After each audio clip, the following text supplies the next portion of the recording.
پہلے تو یہ آپ کو آگے نہیں دیں گے، آپ کو موقع نہیں دیں گے. میری مثال لیجئے، جو میرے ساتھ باقی پولیٹیکل پارٹیز کے طلبہ تنظیموں کے رہنما تھے، وہ آج بھی ہاسٹل میں پڑے ہیں، پہلے ان کے لیے اور آج ان کی اولادوں کے لیے زندہ باد مردہ باد کے نعرے لگا رہے ہیں، لیکن ان کو یہ اعتماد اور موقع یہ نہیں دیں گے. ان کی نظر میں یہ پارلیمان اور یہ سیاست یہ ان کی جاگیر ہے. یہاں پہ وڈیرے آ سکتے ہیں، یہاں پہ جاگیردار آ سکتے ہیں، یا ان کی اولادیں آ سکتی ہے. آپ جیسا میرے جیسا نوجوان یہ برداشت نہیں کر سکتے. لیکن اگر آپ یہاں تک پہنچ بھی جائے تو یقیناً ان کی نظر میں کسی غیر اخلاقی تعلق کی بنیاد پہ آپ یہاں پہ پہنچے ہیں. پھر آپ کی قسم کے اوپر ہر قسم کی غلیظ مہم کا آغاز ہوگا. اور میری طرح اگر آپ ان کے سامنے ڈٹے رہے،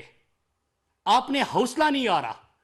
آپ نے پارلیمنٹ میں اپنے پسے ہوئے عام طبقے کی آواز آپ بنے، اگر آپ نے ان کی کرپشن کو اور ان کے نااہلیوں کو بے نقاب کرنا شروع کر دیا، تو پھر آپ کے قسم اوپر اسی قسم کے غلیظ اور بہتان لگائے جائیں گے. اگر آپ مختلف غلیظ کمپینوں کے بعد بھی دوبارہ ایم این اے بن جاتے ہیں کہ الیکشن سے 2 ہفتے پہلے آپ کے خلاف مہم کا آغاز ہو اور آپ بھاری اکثریت سے جیت آئے، آپ اسٹیٹ منسٹر بنے، پرفارم کر کے فیڈرل منسٹر بنے،